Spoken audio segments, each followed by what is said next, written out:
Welcome back to The Explainer here on the program tonight.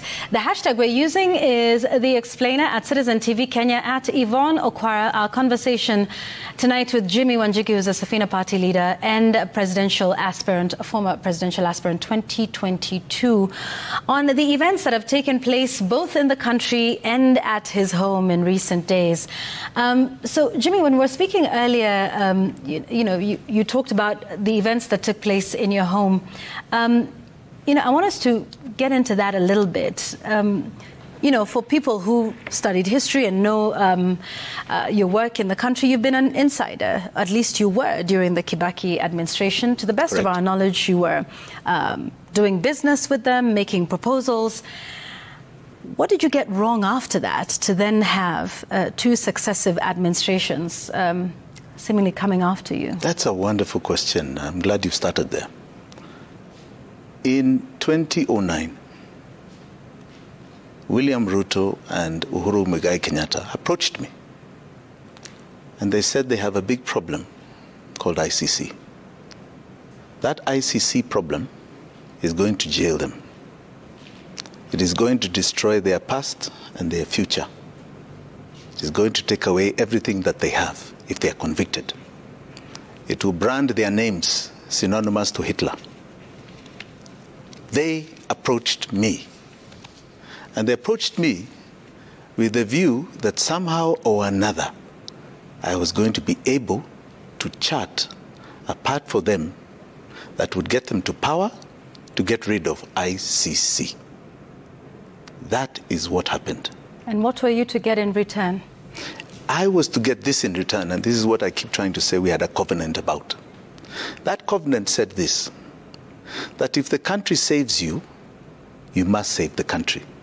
I believed at the time it was a golden opportunity for what we in Kikuyu land call itweka. In other words, a break from the past. That means that with a new constitution and a new generation in power, the game will change. We will no longer go back to the ills of the past. You create something new, because what has been there hasn't quite worked. You must remember, the clashes of 2007 lost 1,400 lives of our fellow Kenyans. We were not going to go back to that sort of mess again, and we had a new template. So saving the country was going to save all of us. Okay, let me ask you. You say they came to you to help them with the ICC matter. No, to help them get to power. Okay, because they had the ICC matter hanging over their heads at the time. But you say they came to you to help them get to power. But then you talk about then the pact being if, the country saves you, you have to do something for the country. But this was, in the beginning, a very personal agreement between you and them. And that was the arrangement. All right. And getting them to power meant what exactly? How were you to get them to power? Helping them first and foremost. Money? No. Did you fund their campaign in 2030? Tell me something. Do you think Uhuru Muigai Kenyatta needs my money? No. He doesn't need my money. We all contributed. I contributed a little bit, right? But that is not what makes somebody win. Contrary to what public belief is, it's not money. It's a cause. You develop a cause, and the people buy into this cause. At that time, we sold two things, right? First, there was the unity of the country to take away the ills of tribal fighting. That was critical. Number two, we sold a new generation into power, digital versus analog.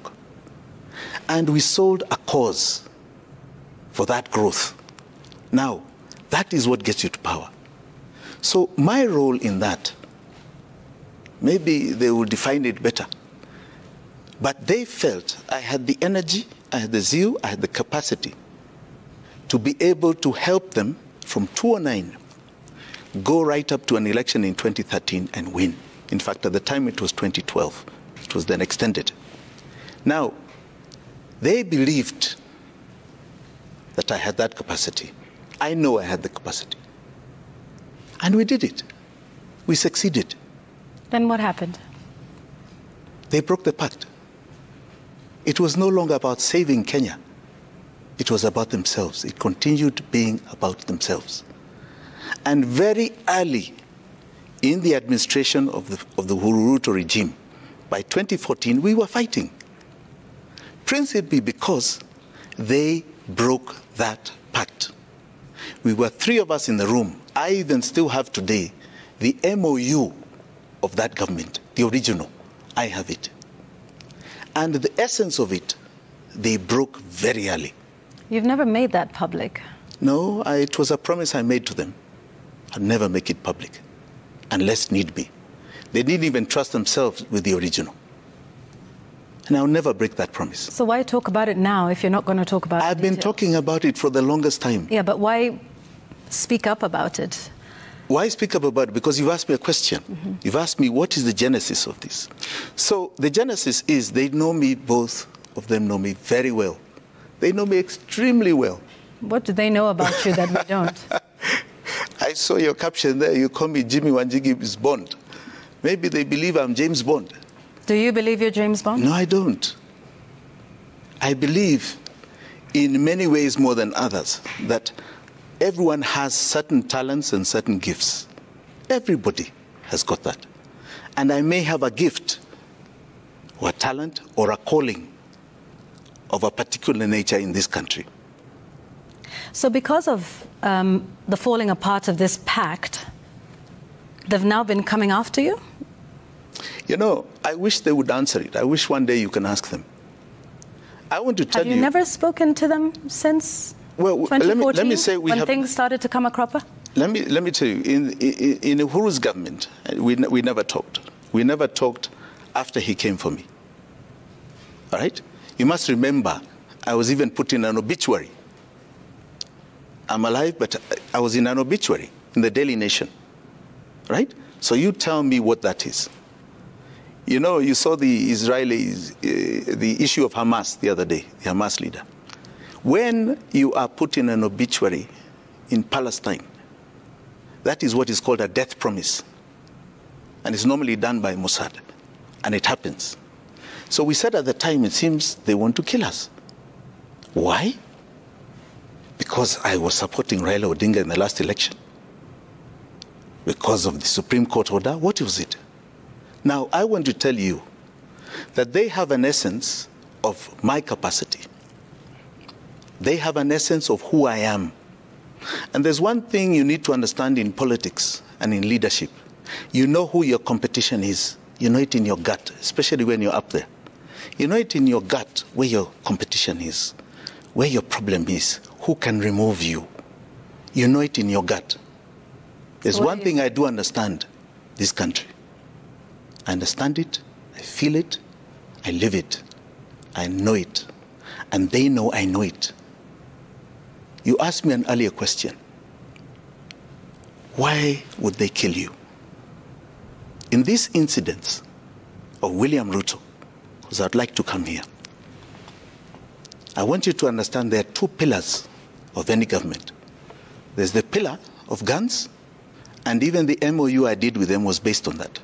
The pillar of guns and the pillar of money. Without those, a government cannot operate. All right? Those are the 2 pillars. A gun to protect people, to protect them, to protect money. And money to buy those guns. That is the essence of any government anywhere. I do not have guns. I am not a militia. I'm not trying to overthrow the government of Kenya. But yet you say they're threatened by you. Yes, because I've gone after the money. I have been talking money for the last 2 years. I'm going after the other pillar. Because they have broken the constitution of this land on the pillar of money.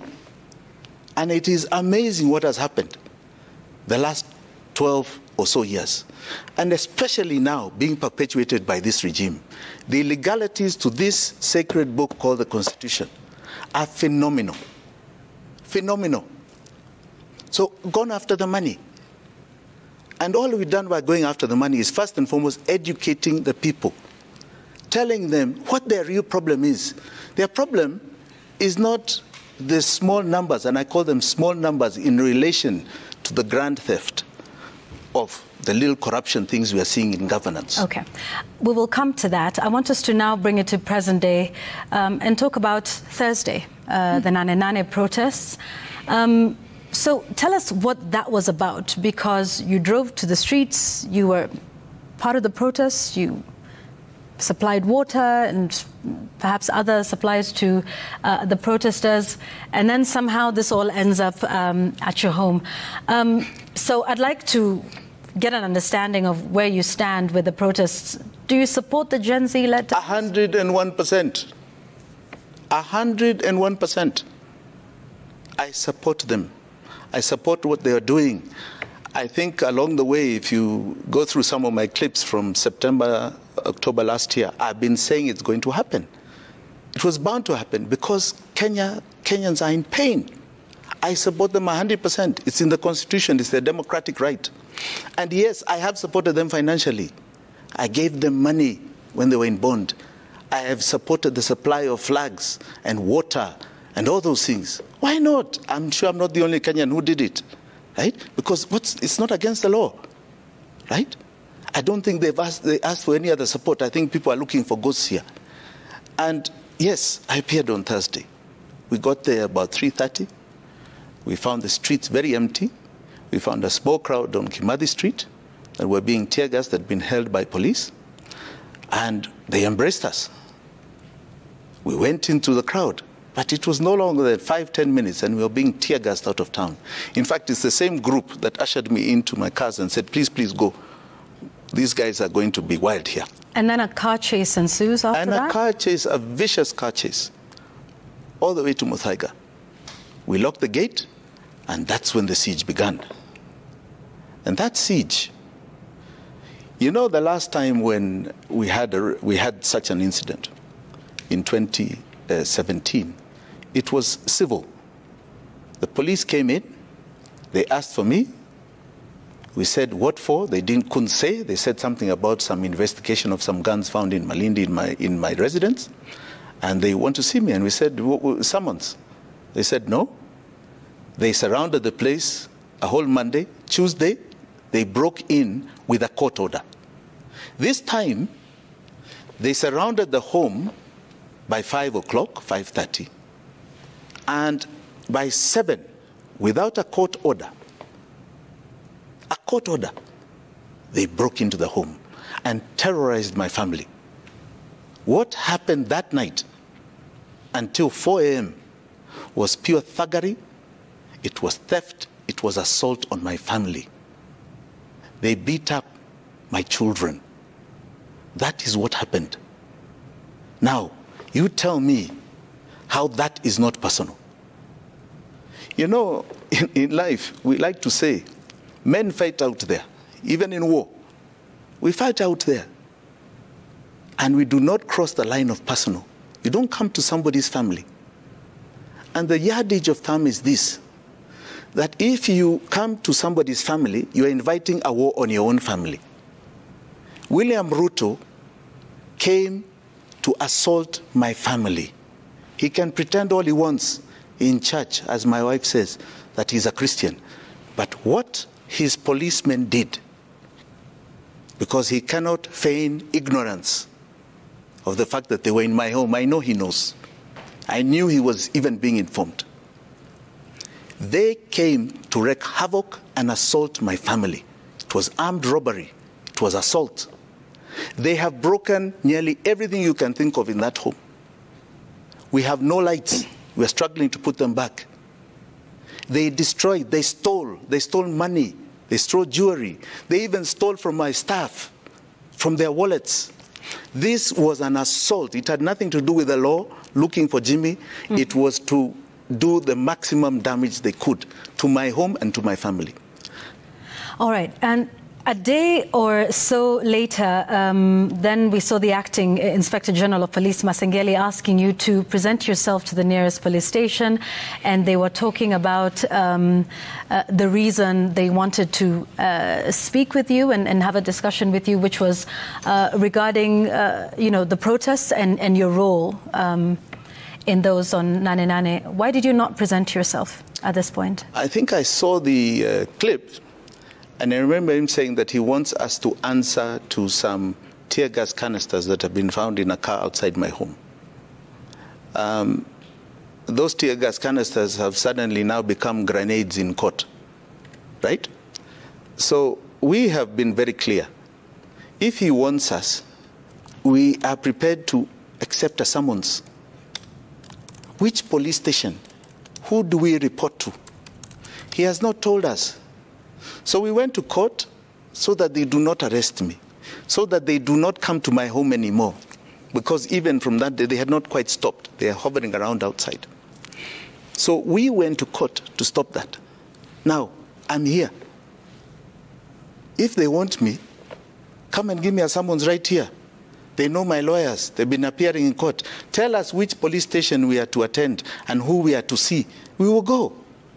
But you are not going to announce to the nation on a microphone, right? We want him because we found tear gas canisters.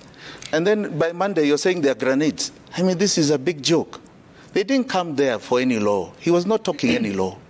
So this, of course, was all to do with the protest. That's where at least this began with that. And you said you support the demos and the protesters. You said you funded them. So what is your end game? Because they have said what they want, and they have gone as far as calling for the removal of the president. Do you agree with that? Ruto must go is a clarion call even in my heart. He must go. William Samoei Ruto cannot solve problems that he has helped create. He cannot. God will never even bless him with that. If you had the brain, you'd never have created them in the first place. He has created such problems in this country to do with money, to do with the economy of this nation. And I can tell you he's compounding it. He cannot solve it. He's part of the last wreck that has happened in the previous regime, and is creating even more mess now. He cannot solve it. Every day William Ruto is in power, I want Kenyans to know, it is more and more pain. He has no solution to this. So how, because you have a copy of the Constitution of Kenya there, how would you propose he leaves office? He should resign like yesterday, and his government should resign. Rigathi Gachagua should resign. The speaker was already cancelled by Gen Z when they went to the floor. They, under Article 1, already took back that house called Parliament. And on the following Thursday, they were going to take back State House, which meant the people have taken back power as Article 1 of the Constitution. And it must be clear to everybody, the Constitution is not above the people. The people are above the Constitution. State officers are below the Constitution. So it's the people first, the Constitution, and then state offices. All right. You say, the speaker was already rejected by the people. However, the Constitution that you quote speaks about how that should happen. Should the presidency, and by this we mean both the president and his deputy, leave, then the speaker would take office for a short period of time before organizing elections. We don't even have an IEBC in place at the moment. So what would your view be about if you say the president should leave, but you don't want the speaker in there either? So what scenario do you foresee with your theory, Jimmy? I'll tell you. It's not that Jimmy doesn't want. The people of Kenya already indicted Parliament. That's why even when they had this, what I call a sham of a vetting process, you can see people are not interested. To them, it's just a sham. They indicted that Parliament. Now, Yvonne, I want us to think out the box. You know, in the second liberation, there was an article in the Constitution called 2A, which said you must have only one political party. And anybody who clamored to say, we must have a choice, were told, you are not following the Constitution. And they were jailed. They were killed. They were detained. People like Kenneth Stanley Jindo Matiba. That's all he asked for. Charles Rubia, Jaramogi Oginga. That's all they asked for. They were jailed. Right? And there were some of them, like Ken Matiba, was never the same again. And the country clamored for it, and it was removed. You are looking at this section, in a box. You're looking at this in a box. So out of the box means out of the Constitution, in other words, in your view? Is that I'll what you're tell saying? You, Article 1 says the following. The people can take back their power. Tell me which part of the Constitution says how they do it. There are some who argue it's a referendum. And I'm glad there are people who have even gone to court. I'm even one of those in court on the referendum. That's one. All right? But it also says that you can find another way. What is that other way? The people define it. Define it for us here, Jim. I want to go to another example. When we had the clashes of 2007, right? In 2007, we had major clashes here, and we had the old constitution. To bring peace, an accord was signed, right, in Sagana, that entrenched an office called the Prime Minister in the Constitution of Kenya at that time. So outside, entrenched. Let me go to a third one. IEBC. In 2016, we had Mandamano here in town, which some of us were supporting heavily. Tear gas Monday and Thursday. That entrenched, that had IEBC, we wanted to remove the IEBC commissioners. Right? Uhuru Muigai Kenyatta stood up and William Ruto stood up and they kept saying, the Constitution says you go to Parliament to do it. We said, no, we are on the streets. And Wananchi supported us. We went to Windsor, created a whole new law, brought it to Parliament. That is what brought the server. All right. Okay? So, now, to all of in those this situation, yes. in this situation, the same thing. So what if is your it is proposal? accepted by the political class, and I believe they have to save this nation, we must define Article 1. And if I were William Ruto, I'd be sitting back and saying, I'm going to resign. Right? And I believe the government should resign. The government should resign with me. We can see you don't have confidence in Parliament. Now, we have no way of understanding how this flows between now, because it's a resignation before 2027. Kindly, can we draw a map of Article 1? Okay. Right? Help me understand. And when you go to, yes. Jimmy, help me understand, because you've given examples before, and even then there was either committees that were formed, but they were also formed to interpret the law or create a new law, in which case we got the Constitution of Kenya 2010. You've obviously given this a lot of thought. Some thought. Yes. So what is that defining of Article 1 that you foresee? Because there's many Kenyans who are saying we have the Constitution of Kenya 2010 that also was to save the country from extra legal, extra constitutional measures such as this. And, this came from, this was a journey literally from independence, 1991, 1992, 2007, and a number of other things that happened then. So what do you see in terms of reinterpreting Article 1 that then says, based on what you are saying, that Ruto must go, then what happens? And how do we move the country forward? What is that roadmap that you see? Let me start by saying I debunk anybody who was saying that the people are restricted by the Constitution. The people are first, the Constitution is second, state officers like William Ruto's presidency is third. The people can even throw away the Constitution and decide we are going to operate as chamas or as fraternities and create another governance model. So please, anyone who is saying the people are restricted by the Constitution are fooling themselves. We have given this a lot of thought, Yvonne, a lot of thought. And I can tell you we have taken models from many, many parts of the world. So a penny for your thoughts then. No. I mean, we are here discussing this. And you are here saying you want the president to leave office. Yes. You are here saying that Article 1 must be interpreted differently by the people. Yes. So what is that path? Now, let me put it another way, right? I will come back. Why is that a secret? Why do you not want to share that? I'll tell you why. Because I do not want to invite those people who know we are coming for them, how we are going to come for them. I don't. That is the only reason. I have given it a lot of thought. In fact, we have got the template. And we developed the template some time ago, even before Gen Z started. So we have got the template. Would some interpret, what you're saying now as attempts to overthrow the government? Well, because you're not sharing that. You're not sharing the roadmap of what's in the Constitution. Yes.